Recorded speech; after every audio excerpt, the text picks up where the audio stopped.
kundi hili kubwa la wanawake, na ambapo tumesema hapa kwamba nyinyi mna nafasi kubwa sana katika taifa letu kulifanya dunia hii iweze kuwa salama. Naamini tukishikamana na tukasimama katika misingi, mila na desturi zetu, naamini na twende tumgeukie Mwenyezi Mungu kwa imani zetu, naamini kabisa katika makanisa yetu, katika misikiti yetu, sote tunaelekezwa na tunaamrishwa kufuata maadili mema, yale ambayo yanampendeza Mwenyezi Mungu. Serikali ya Tanzania inatambua usawa wa jinsia na uwezeshaji wa wanawake ni nguzo muhimu katika kuleta maendeleo yenye tija na endelevu kwa jamii. Mheshimiwa mgeni rasmi, serikali ya awamu ya 6 inaendelea kushughulikia changamoto za kijamii kwa kuhakikisha ushiriki wa makundi yote katika shughuli za kiuchumi na maendeleo ya kifamilia, kijamii na taifa kwa ujumla.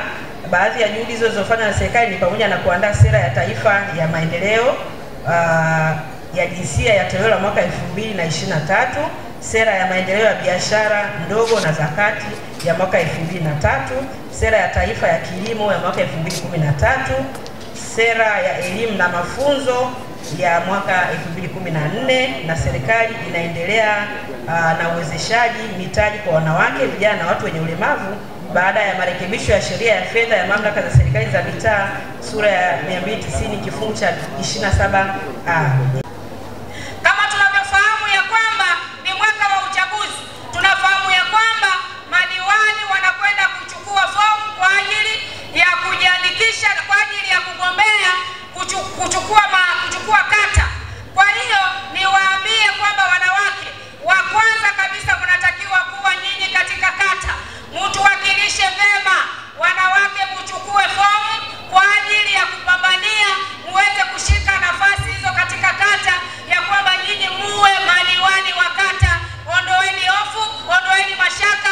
Chama kinamwamini na kumthamini sana mwanamke zaidi katika kuwekeza uwezeshaji wa wanawake kwa kuwapa nafasi ya kupanga mipango kuanzia katika ngazi ya familia.